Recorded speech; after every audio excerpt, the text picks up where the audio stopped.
ಮಾಡಬಾರ್ದು. ಹೀಗೆ ಮಾಡೋದ್ರಿಂದ 18 ವರ್ಷಕ್ಕಿಂತ ಕಡಿಮೆ ಇರುವ ಮಕ್ಕಳು ವಾಹನ ಚಾಲನೆ ಮಾಡೋದ್ರಲ್ಲಿ ಅದರ ಪರಿಣಾಮ ಆ ವಾಹನದ ಚಾಲಕರ ಮೇಲೆ ಅವರಿಗೆ ಶಿಕ್ಷೆ ಕೂಡ ಇದೆ. ಅದಕ್ಕಾಗಿ ಯಾರು ಕೂಡ 18 ವರ್ಷಕ್ಕಿಂತ ಕೆಳಗಿರೋ ಮಕ್ಕಳು ವಾಹನವನ್ನು ಚಾಲನೆ ಮಾಡಬಾರ್ದು.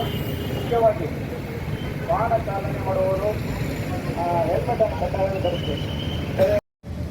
ನಾಳೆ ಮೃತಪಟ್ಟರೆ ಆ ವ್ಯಕ್ತಿ ಚಾಲನೆ ಮಾಡಿದಂತ ವ್ಯಕ್ತಿ ವಾಹನಕ್ಕೆ ವಿಮೆ ಇದ್ರೂ ಕೂಡ ಆ ವಿಮೆ ನಿಮಗೆ ಕ್ಲೈಮ್ ಆಗೋದಿಲ್ಲ. ನಾಳೆ ದಿನ ನಾನೇ ಕೂಡ MEC ಕೇಸಲ್ಲಿ ನಾನು MEC ಪ್ರಕರಣಗಳನ್ನ ಇತ್ಯರ್ಥಪಡಿಸ್ತೇನೆ. ನಾನು ಬಂದು 2.5 ವರ್ಷ ಆಗಿದೆ.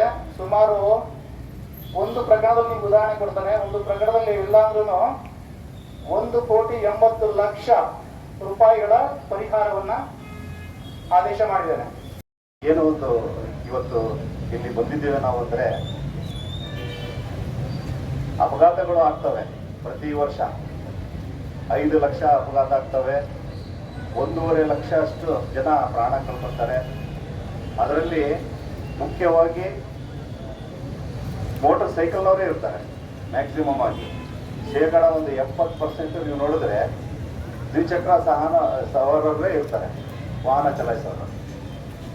ಅದರಲ್ಲೂ ನಾವು ಇನ್ನೂ ಮುಂದೋಗಿ ಅದನ್ನ ಇನ್ವೆಸ್ಟಿಗೇಟ್ ಮಾಡಿದ್ರೆ 18ರಿಂದ ಒಂದು 35 ವರ್ಷ ವಯಸ್ಸಿನವರು, ಅಂದ್ರೆ ಎಳೆ ವಯಸ್ಸಿನವರು, ಕಡಿಮೆ ವಯಸ್ಸಿನವರು, ರಕ್ತದ ಬಿಸಿ, ಉಲ್ಲಾಸ, ಏನೋ ಒಂದು ಎನರ್ಜಿ, ಆ ಎನರ್ಜಿನ ನಾವು ರಸ್ತೆ ಮೇಲೆ ತೋರಿಸ್ತಿರ್ತೀವಿ. ವೀಲಿಂಗ್ ಮಾಡಿಕೊಂಡು ದುಡಿಮೆ ಮಾಡೋಣಂತ ಹೋಗ್ಬಿಟ್ರೆ ಇಡೀ ಸಂಸಾರವೇ ಬೀದಿಗಿಳಿದಾಗೆ. ಹಾಗಾಗಿ ರಸ್ತೆ ನಿಯಮಗಳನ್ನು ಪಾಲಿಸಿ ಎಲ್ಲ ವಾಹನವನ್ನು ಚೊಕ್ಕಾಗಿ ಇಟ್ಕೊಳ್ಳಿ. ಏನು ಮ್ಯಾನುಫ್ಯಾಕ್ಚರರ್ ತಯಾರಿಸಿರ್ತಾನೆ ಎಲ್ಲ ನಾರ್ಮ್ಸ್ನ ಸ್ಟಡಿ ಮಾಡಿಬಿಟ್ಟು ಫ್ಯಾಕ್ಟರ್ ಆಫ್ ಸೇಫ್ಟಿ ಇಟ್ಕೊಂಡು ವಾಹನವನ್ನು ತಯಾರು ಮಾಡಿರ್ತಾರೆ. ಎಲ್ಲ ರೀತಿಯಿಂದನೂ ಯಾವುದೇ ಅದರಲ್ಲಿ ಡಿಫೆಕ್ಟ್ ಇರೋದಿಲ್ಲ. ಆದರೆ ನಾವು ಓಡಿಸೋದ್ರೆ ನಮ್ಮದೇ ಮ್ಯಾಕ್ಸಿಮಮ್ ತಪ್ಪಿರ್ತವೆ ಅದರಲ್ಲಿ, ಅಥವಾ ಅದನ್ನು ಮೇಂಟೈನ್ ಮಾಡೋದ್ರಲ್ಲಿ ತಪ್ಪಿರ್ತದೆ. ವಾಹನವನ್ನು ನೀಟಾಗಿ ಚೊಕ್ಕಾಗಿ ಇಟ್ಕೊಳ್ಳಿ, ದಾಖಲಾತಿ ಪತ್ರಗಳನ್ನು ಕರೆಕ್ಟಾಗಿ ಇಟ್ಕೊಳ್ಳಿ, ನಿಯಮವನ್ನು ಪಾಲಿಸಿ ಅಂತ ಹೇಳ್ತಾ ನಾನು 2 ಮಾತು ಮುಗಿಸ್ತೀನಿ. ಧನ್ಯವಾದಗಳು. ಓಡಿಸ್ಕೊಂಡು ಅಥವಾ ಹೈ ಸ್ಪೀಡಿಂಗ್ ಮಾಡಿಕೊಂಡು ಅಥವಾ ತುಂಬ ಲಾಂಗ್ ಜರ್ನಿಗಳು, ಒಂದು ಊರಿಂದ ಇನ್ನೊಂದು ಊರಿಗೆ ಹೋಗುವಂಥದ್ದು, ಇವೆಲ್ಲ ಮಾಡ್ತಾರೆ ಹುಡುಗರು. ಆ ಹುಡುಗರೇ ಜಾಸ್ತಿ ಪ್ರಾಣ ಕಳ್ಕೊಂತಾರೆ. ಯಾಕಂದರೆ ಅಪಘಾತದಲ್ಲಿ ಯಾರೋ ಒಬ್ರು ಕಾಮನ್ ಮ್ಯಾನ್ಸ್ ಅಂದರೆ ಏನು ಪರವಾಗಿಲ್ಲ ಅನ್ಸುತ್ತೆ.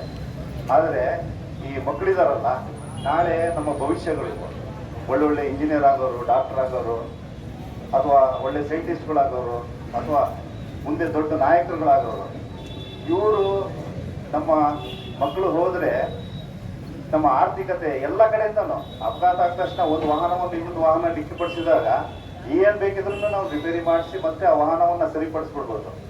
ಆದರೆ ವಾಹನ ಬಿಟ್ಟು ಮನುಷ್ಯನಿಗೆ ಏನು ಜಖಮಾಗುತ್ತಲ್ಲ, ಕೈ ಕಳ್ಕೊಂಡ್ರು, ಕಾಲು ಕಳ್ಕೊಂಡ್ರು, ಏನು ನಡಿಗೆನೇ ಚೇಂಜ್ ಆಗಿಬಿಡುತ್ತೆ, ಪ್ಲಾಸ್ಟಿಕ್ ಸರ್ಜರಿ ಆಗಿಬಿಡುತ್ತೆ, ಬೆಡ್ ರಿಟರ್ನ್ ಆಗಿಬಿಡ್ತಾರೆ, ಬುದ್ಧಿ ಭ್ರಮಣೆ ಆಗಿಬಿಡ್ತದೆ. ಬೆಡ್ ರಿಟರ್ನ್ ಆಗಿ ಪೂರ್ತಿ ಜೀವನ ಅಲ್ಲೇ ಕಳಿಬೇಕಾಗ್ತದೆ, ಇಲ್ಲ ಸಾವನ್ನಪ್ಪಬೇಕಾಗುತ್ತೆ.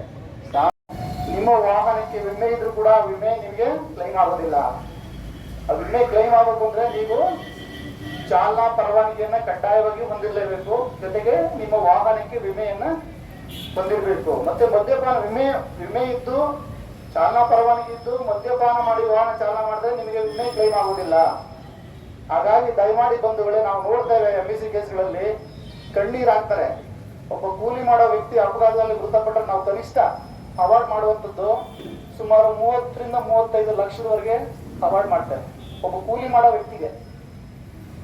ಅದೇ ರೀತಿ ಒಬ್ಬ ಇಂಜಿನಿಯರ್ಸ್ ಅಥವಾ ಉನ್ನತ ಕ್ಲಾಸ್ 1 ಆಫೀಸರ್ಸ್ ಆ ಥರದವರು ಮೃತಪಟ್ಟರೆ ಸುಮಾರು 2 ಕೋಟಿ ಚಿಲ್ಲರೆ, 2 ಕೋಟಿಗೂ ಹೆಚ್ಚು ನಾವು ವಿಮೆ ಪರಿಹಾರವನ್ನ ಅವರ ಘನತೆಗೆ, ಗೌರವಕ್ಕೆ, ಅವ್ರಿಗೆ ಮುಂದೆ ಏನು ಮುಂದಿನ ಜೀವನ ಫ್ಯೂಚರ್ ಏನೇನು ಇತ್ತು ಅದೆಲ್ಲನೂ ನೋಡಿ ಕ್ಯಾಲ್ಕುಲೇಷನ್ ಮಾಡಿ ಸುಮಾರು 2 ಕೋಟಿಗೂ ಮತ್ತು ಎಲ್ಲ ವಿವಿಧ ಇಲಾಖೆಯ ಎಲ್ಲ ಅಧಿಕಾರಿ ವರ್ಗದವರೇ, ಎಲ್ಲ ವಿದ್ಯಾರ್ಥಿಗಳೇ, ಈ ಜಾಗದಲ್ಲಿ ನಾವೇನಿದೆ ಎಲ್ಲರೂ ಮಾತಾಡಿದ್ದಾರೆ. ಭಾಳ ಮುಖ್ಯವಾಗಿ ರಸ್ತೆ ಸುರಕ್ಷತಾ ನಿಯಮಗಳನ್ನು ಪಾಲಿಸಬೇಕು ಅಂತಕ್ಕಂಥದ್ದು. ಇವತ್ತು ಏನು ನಮ್ಮ ಪೊಲೀಸ್ ಇಲಾಖೆಯವರು ಒಂದು ಬ್ಯಾನರ್ ಇದ್ದಾರೆ, ಇದರಲ್ಲಿ ಎಲ್ಲ ಅಂಶಗಳನ್ನು ತೋರಿಸಿದರು. ನಾವೆಲ್ಲರೂ ಕೂಡ ನಮ್ಮ ಮೂರು ಬಯಲು ಇಲಾಖೆಯವರಿಗೆ ಇನ್ನೊಂದು ಚಿಕ್ಕ ದಾನಗಳನ್ನು